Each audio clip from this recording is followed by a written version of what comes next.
ഓം ശാന്തി. 3/2/2026 പ്രഭാതമുരളി മധുബൻ. മധുരമായ കുട്ടികളെ, നിങ്ങൾക്ക് തീർച്ചയായും ഓർമ്മയിലിരിക്കാനുള്ള പുരുഷാർത്ഥം ചെയ്യണം. എന്തുകൊണ്ടെന്നാൽ ഓർമ്മയുടെ ബലത്തിലൂടെ മാത്രമേ നിങ്ങൾ വികർമാജീത്തായി മാറുകയുള്ളൂ. ചോദ്യം: ഏതൊരു ചിന്ത വരുമ്പോഴാണ് പുരുഷാർത്ഥത്തിൽ വീഴ്ച സംഭവിക്കുന്നത്? ഈശ്വരീയ സഹായികളായ കുട്ടികൾ ഏത് സേവനം ചെയ്തുകൊണ്ടിരിക്കും? ഉത്തരം: പല കുട്ടികളും മനസ്സിലാക്കുന്നു, ഇനിയും സമയമുണ്ട്, പിന്നീട് പുരുഷാർത്ഥം ചെയ്യാമെന്ന്. എന്നാൽ മരണത്തിന് നിയമമൊന്നുമില്ലല്ലോ. നാളെ എന്ന് പറഞ്ഞ് മരിച്ചു പോകും. അതിനാൽ ഒരിക്കലും ഇങ്ങനെ ചിന്തിക്കരുത്, ഒരുപാട് വർഷങ്ങൾ ഇനിയുമുണ്ട്, അവസാനം കുതിച്ചു മുന്നേറാം എന്ന്. ഈ ചിന്ത നിങ്ങളെ ഒന്നുകൂടി വീഴ്ത്തും. എത്രത്തോളം സാധിക്കുന്നുവോ ഓർമ്മയിലിരിക്കാനുള്ള പുരുഷാർത്ഥം ചെയ്ത് ശ്രീമത്തിലൂടെ തൻ്റെ മംഗളം ചെയ്തുകൊണ്ടിരിക്കൂ. ആത്മീയ ഈശ്വരീയ സഹായി കുട്ടികൾ ആത്മാക്കൾക്ക് മുക്തി നൽകുന്നതിൻ്റെയും പതിതരെ പാവനമാക്കി മാറ്റുന്നതിൻ്റെയും സേവനം ചെയ്തുകൊണ്ടിരിക്കും. ഗീതം. ഓം നമ ശിവായ. ഓം ശാന്തി. ഇത് കുട്ടികൾക്ക് മനസ്സിലാക്കി തന്നിട്ടുണ്ട്. നിരാകാരനായ ബാബയ്ക്ക് സാകാര ശരീരമില്ലാതെ ഒരു കർമ്മവും ചെയ്യാൻ സാധിക്കില്ല, പാർട്ടഭിനയിക്കാൻ സാധിക്കില്ല. ആത്മീയ അച്ഛൻ വന്ന് ബ്രഹ്മാവിലൂടെ ആത്മീയ കുട്ടികൾക്ക് മനസ്സിലാക്കി കൊടുക്കുകയാണ്. യോഗബലത്തിലൂടെ കുട്ടികൾ സതോപ്രധാനമായി സതോപ്രധാന വിശ്വത്തിൻ്റെ അധികാരിയായി മാറണം. ഇത് കുട്ടികളുടെ ബുദ്ധിയിലുണ്ട്. കൽപ്പകൽപ്പം ബാബ വന്ന് രാജയോഗം പഠിപ്പിക്കുന്നു.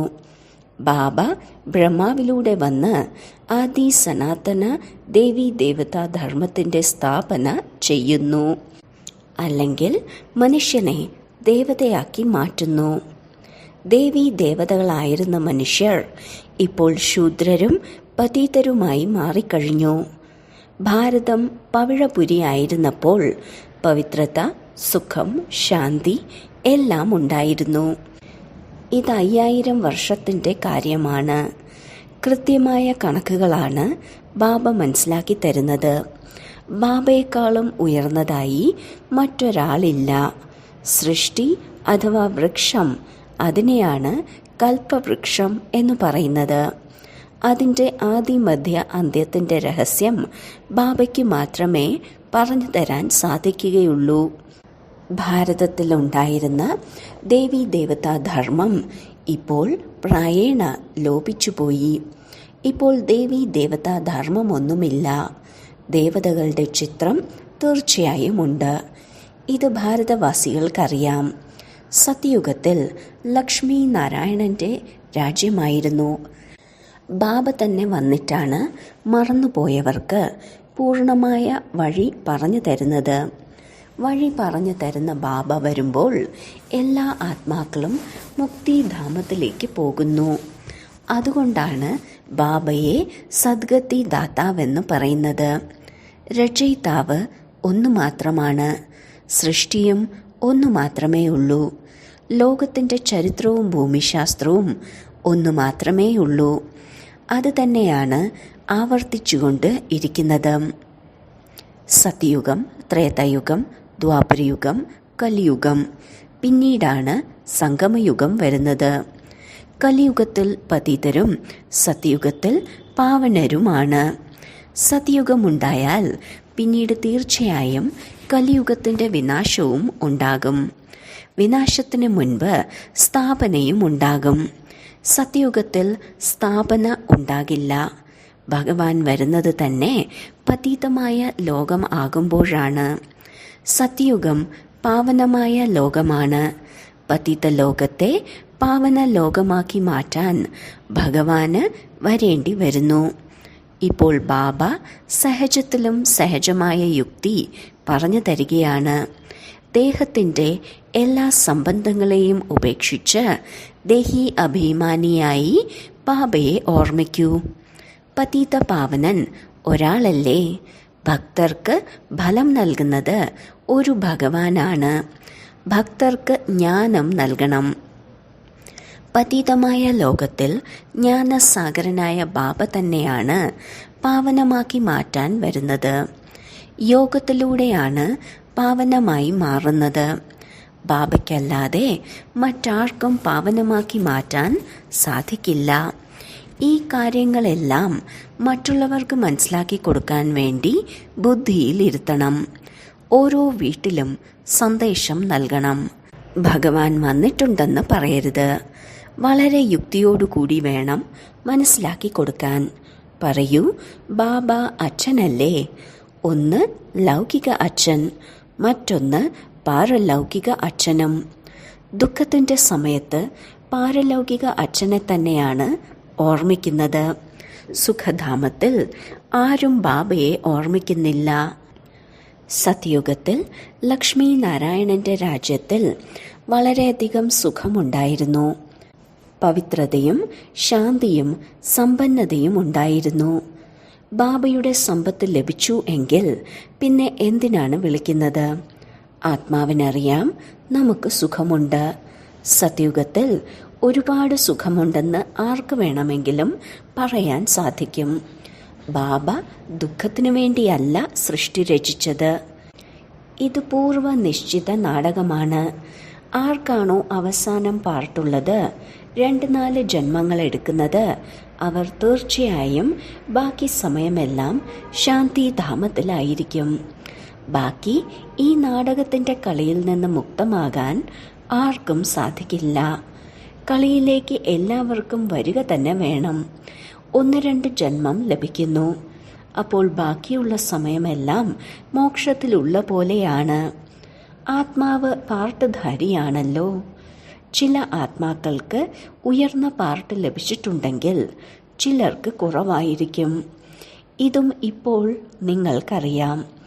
ഈശ്വരന്റെ അന്ത്യം അറിയാൻ സാധിക്കില്ല എന്നു പറയാറുണ്ട്. ബാബ തന്നെ വന്നാണ് രചയിതാവിൻ്റെയും രചനയുടെയും ആദിമധ്യ അന്ത്യത്തിൻ്റെയും സാരം മനസ്സിലാക്കി തരുന്നത്. രചയിതാവാകുന്ന ബാബ സ്വയം വരാതെ രചയിതാവിനെക്കുറിച്ചും രചനയെക്കുറിച്ചും അറിയാൻ സാധിക്കില്ല. സ്വയം ബാബ തന്നെ വന്നാണ് പറഞ്ഞു തരുന്നത്. ഞാൻ സാധാരണ ശരീരത്തിലാണ് പ്രവേശിക്കുന്നത്. ഞാൻ ആരിലാണോ പ്രവേശിക്കുന്നത് അവർക്ക് തൻ്റെ ജന്മങ്ങളെക്കുറിച്ച് അറിയില്ല. ബ്രഹ്മാവിനാണ് 84 ജന്മങ്ങളുടെ കഥ ഞാൻ കേൾപ്പിക്കുന്നത്. ആരുടെ പാർട്ടിലും വ്യത്യാസമുണ്ടാകില്ല. ഇത് പൂർവ്വ നിശ്ചിത നാടകമാണ്. ഇതുപോലും ആരുടെയും ബുദ്ധിയിൽ ഇരിക്കുന്നില്ല. പവിത്രമായാൽ മാത്രമേ ബുദ്ധിയിൽ ഇരിക്കൂ. നല്ല രീതിയിൽ മനസ്സിലാക്കുന്നതിനാണ് 7 ദിവസത്തെ ഭട്ടിയുള്ളത്. ഭാഗവതവും 7 ദിവസം വയ്ക്കാറുണ്ട്. ഇവിടെയും ചുരുങ്ങിയത് 7 ദിവസമെങ്കിലും ഉണ്ടെങ്കിലേ ആർക്കും മനസ്സിലാക്കാൻ സാധിക്കൂ. ചിലരെല്ലാം നല്ല രീതിയിൽ മനസ്സിലാക്കും. ചിലർ 7 ദിവസം കേട്ടിട്ടും ഒന്നും മനസ്സിലാക്കാത്തവരുമുണ്ട്. ബുദ്ധിയിൽ ഇരിക്കുന്നതേയില്ല. ഞാൻ 7 ദിവസം വന്നു എന്ന് പറയും, പക്ഷെ എൻ്റെ ബുദ്ധിയിൽ ഒന്നും ഇരിക്കുന്നില്ല എന്ന് പറയുന്നു. ഉയർന്ന പദവി പ്രാപ്തമാക്കുന്നവരല്ലെങ്കിൽ ബുദ്ധിയിൽ ഇരിക്കില്ല. ശരി, എന്നാലും അവരുടെയും മംഗളം ഉണ്ടായില്ലേ? ഇങ്ങനെ തന്നെയാണ് പ്രജകൾ ഉണ്ടാകുന്നത്. പിന്നീട് രാജ്യഭാഗ്യം എടുക്കണമെങ്കിൽ അതിൽ ഗുപ്തമായ പരിശ്രമമുണ്ട്. ബാബയെ ഓർമ്മിക്കുന്നതിലൂടെ തന്നെയാണ് വികർമ്മങ്ങൾ നശിക്കുന്നത്. ഇനി ചെയ്യാം, ചെയ്യാതിരിക്കാം, എന്നാൽ ഇതാണ് ബാബയുടെ നിർദ്ദേശം. പ്രിയപ്പെട്ട വസ്തുവിനെ ഓർമ്മിക്കുമല്ലോ. ഭക്തിമാർഗത്തിലും പാടാറുണ്ട്, അല്ലയോ പതിത പാവന വരൂ എന്ന്. ഇപ്പോൾ പതിത പാവനനെ ലഭിച്ചിരിക്കുന്നു. ബാബ പറയുന്നു, എന്നെ ഓർമ്മിക്കൂ, എങ്കിൽ കറ ഇളകും. ചക്രവർത്തി പദവി സഹജമായൊന്നും ലഭിക്കില്ലല്ലോ. എന്തെങ്കിലും പരിശ്രമം തീർച്ചയായും ഉണ്ടാവുമല്ലോ. ഓർമ്മയിൽ തന്നെയാണ് പരിശ്രമമുള്ളത്. മുഖ്യമായത് ഓർമ്മയുടെ യാത്രയാണ്. ഒരുപാട് ഓർമ്മിക്കുന്നവർ കർമാതീത അവസ്ഥ പ്രാപ്തമാക്കുന്നു. പൂർണ്ണമായി ഓർമ്മിക്കാതെ വികർമ്മങ്ങൾ നശിക്കില്ല. യോഗബലത്തിലൂടെ തന്നെയാണ് വികർമാജീത്ത് ആകേണ്ടത്.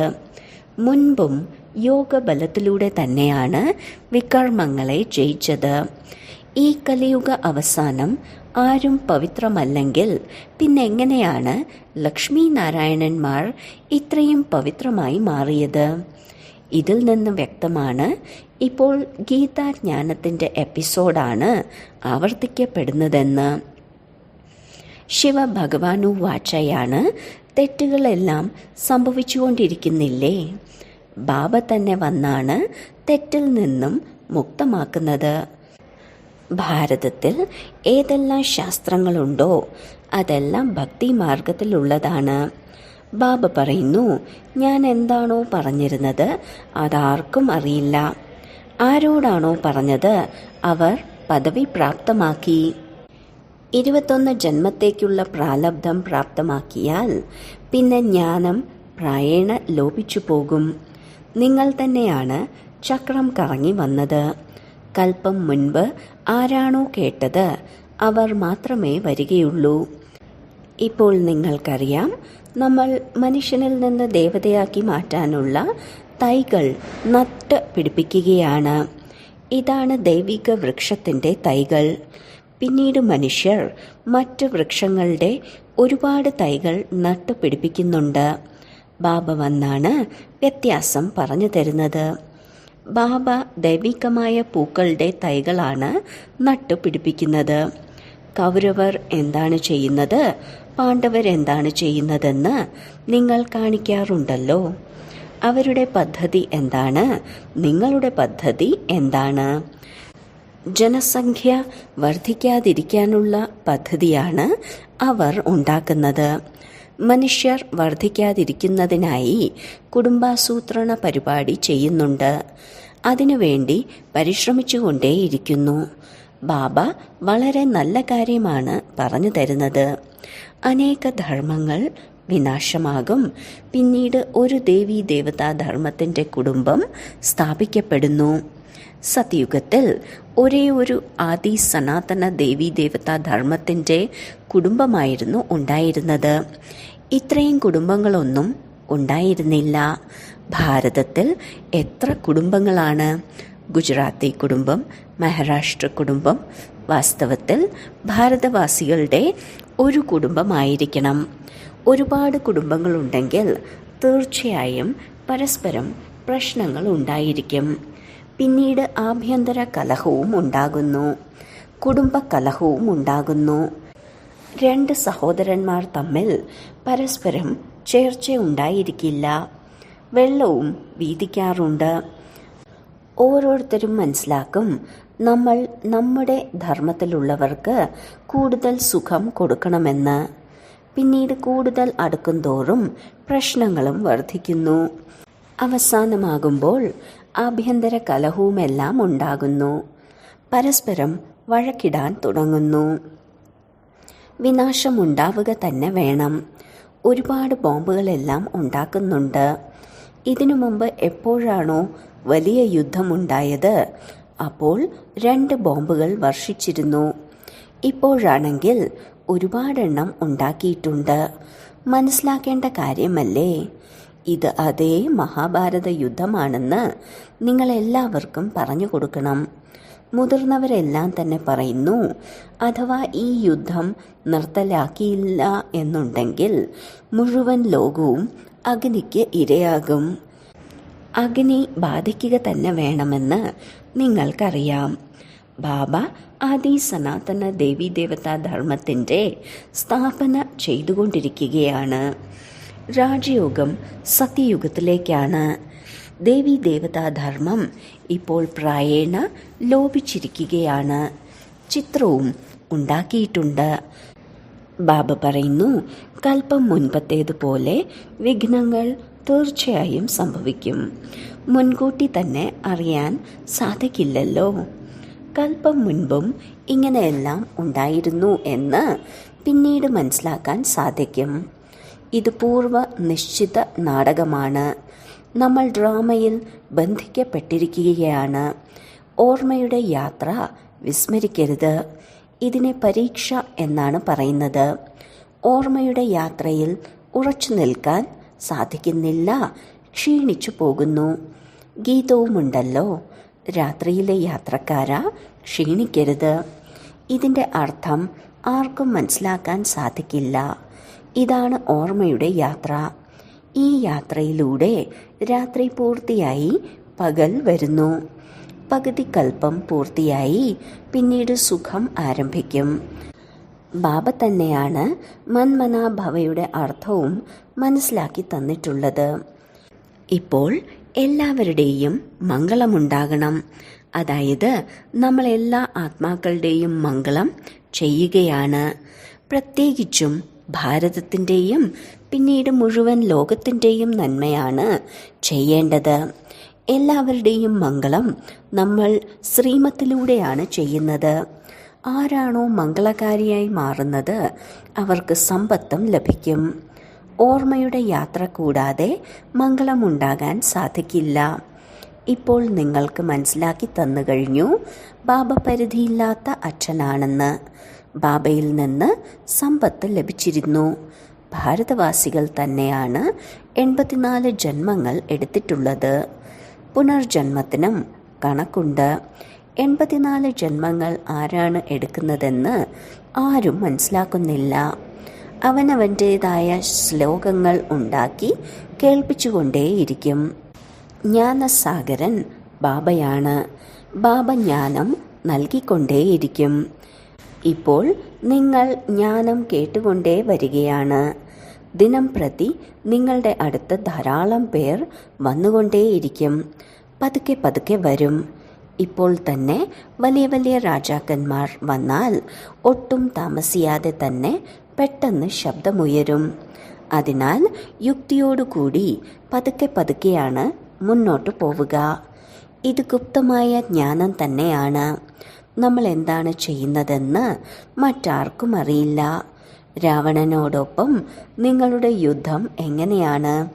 ഇത് നിങ്ങൾക്ക് മാത്രമേ അറിയുകയുള്ളൂ, മറ്റാർക്കും അറിയാൻ സാധിക്കില്ല. ഭഗവാന്റെ വാക്കുകളാണ്, നിങ്ങൾ സതോപ്രധാനമായി മാറാൻ എന്നെ ഓർമ്മിക്കൂ, എന്നാൽ പാപങ്ങൾ വിനാശമാകും. പവിത്രമായാലല്ലേ കൂടെ കൊണ്ടുപോകാൻ സാധിക്കുകയുള്ളൂ. എല്ലാവർക്കും ജീവൻ മുക്തി ലഭിക്കുക തന്നെ വേണം. രാവണ രാജ്യത്തിൽ നിന്ന് മുക്തി ലഭിക്കും. നിങ്ങൾ എഴുതാറുമുണ്ട്, നമ്മൾ ശിവശക്തി ബ്രഹ്മകുമാർ കുമാരിമാർ 5000 വർഷത്തിനു മുൻപത്തതുപോലെ പരംപിത പരമാത്മാവിൻ്റെ ശ്രീമതമനുസരിച്ച് ശ്രേഷ്ഠാചാരിയായ ലോകം സ്ഥാപിക്കും. 5000 വർഷം മുൻപ് ശ്രേഷ്ഠാചാരിയായ ലോകമായിരുന്നു. ഇത് ബുദ്ധിയിൽ ഇരുത്തണം. മുഖ്യമായ പോയിന്റുകൾ ബുദ്ധിയിൽ ധാരണയായാൽ മാത്രമേ ഓർമ്മയുടെ യാത്രയിലിരിക്കാൻ സാധിക്കൂ. കല്ല് ബുദ്ധികളല്ലേ. ഇനിയും സമയമുണ്ടല്ലോ, പിന്നീട് പുരുഷാർത്ഥം ചെയ്യാം എന്ന് ചിലർ മനസ്സിലാക്കുന്നു. എന്നാൽ മരണത്തിന് നിയമമില്ലല്ലോ. നാളെ നാളെ എന്ന് പറഞ്ഞ് തന്നെ മരിക്കും. പുരുഷാർത്ഥം ചെയ്തില്ലല്ലോ എന്നപ്പോൾ ചിന്തിക്കും. അതിനാൽ ഒരുപാട് വർഷമുണ്ടെന്ന് മനസ്സിലാക്കരുത്. അവസാനം മുന്നോട്ട് പോകാമെന്ന് മനസ്സിലാക്കരുത്. ഈ ചിന്ത നിങ്ങളെ ഒന്നുകൂടി വീഴ്ത്തും. എത്രത്തോളം സാധിക്കുന്നുവോ പുരുഷാർത്ഥം ചെയ്തുകൊണ്ടേയിരിക്കൂ. ഓരോരുത്തർക്കും ശ്രീമതത്തിലൂടെ തൻ്റെ മംഗളം ചെയ്യണം. സ്വയത്തെ പരിശോധിക്കണം. എത്രത്തോളം ഞാൻ ബാബയെ ഓർമ്മിക്കുന്നുണ്ട്, എത്രത്തോളം ഞാൻ ബാബയുടെ സേവനം ചെയ്യുന്നുണ്ട്. നിങ്ങളാണല്ലോ ഈശ്വരീയ സഹയോഗികൾ. മറ്റുള്ള ആത്മാക്കളുടെ ഉദ്ധാരണമാണ് നിങ്ങൾ ചെയ്യുന്നത്. ആത്മാവ് പതിതത്തിൽ നിന്ന് എങ്ങനെ പാവനമായി മാറുന്നു? അതിനുള്ള യുക്തികളാണ് ബാബ പറഞ്ഞു തരുന്നത്. ലോകത്തിൽ നല്ലതും മോശവുമായ മനുഷ്യരുണ്ട്. ഓരോരുത്തർക്കും അവരവരുടേതായ പാർട്ടുമുണ്ട്. ഇതാണ് പരിധിയില്ലാത്ത കാര്യം. മുഖ്യമായ ശാഖോപശാഖകളെ മാത്രമാണ് എണ്ണാറുള്ളത്. പിന്നീട് ഇലകൾ ഒരുപാടുണ്ട്. ബാബ മനസ്സിലാക്കി തന്നുകൊണ്ടിരിക്കുന്നു, കുട്ടികളെ പരിശ്രമിക്കൂ, എല്ലാവർക്കും ബാബയുടെ പരിചയം നൽകൂ. എന്നാൽ ബാബയുമായി ബുദ്ധിയോഗം യോജിക്കപ്പെടും. ബാബ എല്ലാ കുട്ടികളോടും പറയുന്നു, പവിത്രമായി മാറൂ, എന്നാൽ മുക്തിധാമത്തിലേക്ക് പോകും.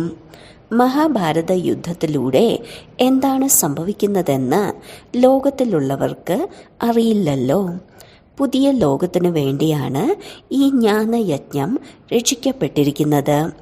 നമ്മുടെ യജ്ഞം പൂർത്തിയാകുമ്പോൾ എല്ലാവരും ഈ യജ്ഞത്തിൽ സ്വാഹ ചെയ്യപ്പെടും. ശരി, വളരെ കാലത്തെ വേർപാടിന് ശേഷം തിരികെ കിട്ടിയ മധുരമധുരമായ കുട്ടികൾക്ക് മാതാവും പിതാവുമായ ബാപ്ദാദയുടെ സ്നേഹസ്മരണകളും സുപ്രഭാതവും. ആത്മീയ അച്ഛൻ്റെ ആത്മീയ കുട്ടികൾക്ക് നമസ്കാരം. ധാരണയ്ക്കുള്ള മുഖ്യസാരം: 1. ഇത് പൂർവ്വ നിശ്ചിത നാടകമാണ്. അതിനാൽ വിഘ്നങ്ങളിൽ പരിഭ്രമിക്കരുത്. വിഘ്നങ്ങളിൽ ഓർമ്മയുടെ യാത്ര മറന്നു പോകരുത്. ഓർമ്മയുടെ യാത്ര ഒരിക്കലും നിന്നു പോകാതെ ശ്രദ്ധിക്കണം. 2. എല്ലാവർക്കും ബാബയുടെ പരിചയം നൽകി പാവനമായി മാറാനുള്ള യുക്തി പറഞ്ഞു കൊടുക്കണം. ദൈവിക വൃക്ഷത്തിൻ്റെ തൈകൾ നട്ടുപിടിപ്പിക്കണം. വരദാനം: ഞാൻ എന്ന ഭാവം ത്യാഗം ചെയ്ത് സേവയിൽ സദാ മുഴുകിയിരിക്കുന്ന ത്യാഗമൂർത്തി സേവാധാരിയായി ഭവിക്കട്ടെ. ഞാൻ എന്ന ഭാവത്തെ ത്യജിക്കുമ്പോഴാണ് സേവാധാരിക്ക് സേവയിൽ സഫലതയുടെ അനുഭൂതി എടുക്കാൻ സാധിക്കുക. ഞാൻ സേവനം ചെയ്തുകൊണ്ടിരിക്കുകയാണ്, ഞാൻ സേവനം ചെയ്തു. ഈ സേവാഭാവത്തിൻ്റെ ത്യാഗം. ഞാനല്ല ചെയ്തത്, ഞാൻ ചെയ്യുന്നവനാണ്, ചെയ്യിപ്പിക്കുന്നത് ബാബയാണ്. ഞാൻ എന്ന ഭാവം ബാബയോടുള്ള സ്നേഹത്തിൽ അലിഞ്ഞു പോകണം. ഇതിനെയാണ് പറയുക സേവയിൽ സദാ മുഴുകിയിരിക്കുന്ന ത്യാഗമൂർത്തി, സത്യമായ സേവാധാരി. ചെയ്യിപ്പിക്കുന്നവൻ ചെയ്യിപ്പിച്ചുകൊണ്ടേയിരിക്കുന്നു. ഞാൻ നിമിത്തമാണ്. സേവയിൽ ഞാൻ എന്ന ഭാവം കലരുക അർത്ഥം മോഹി ആകുക. സത്യമായ സേവാധാരികളിൽ ഈ സംസ്കാരം ഉണ്ടാവുകയില്ല. സ്ലോഗൻ: വ്യർത്ഥത്തെ സമാപ്തമാക്കൂ, എങ്കിൽ സേവനത്തിൻ്റെ ഓഫർ സമീപത്ത് വരും. അവ്യക്ത സൂചന: ഐക്യത്തിൻ്റെയും വിശ്വാസത്തിൻ്റെയും വിശേഷതയിലൂടെ സഫലതാ സമ്പന്നരാകൂ. ഐക്യത്തിനു വേണ്ടി സ്വയത്തിൽ ഉള്ളിലൊതുക്കാവുന്ന ശക്തി വേണം. ഇതിലൂടെ മറ്റുള്ളവരുടെ സംസ്കാരവും തീർച്ചയായും ശീതളമാകും. സദാ പരസ്പരം സ്നേഹത്തിൻ്റെ ശ്രേഷ്ഠതയുടെ ഭാവനയിലൂടെ സമ്പർക്കത്തിൽ വരൂ. ഗുണങ്ങൾ സ്വീകരിക്കുന്നവരാകൂ, എങ്കിൽ ഏകത നിലനിർത്താൻ സാധിക്കും. താങ്കളുടെ സംഘടനയിലെ ശുഭഭാവന അനേകാത്മാക്കൾക്ക് ഭാവനയുടെ ഫലം ലഭിക്കാനുള്ള നിമിത്തമാകും. അവർക്ക് പുതിയ മാർഗം ലഭിക്കും. ഓം ശാന്തി.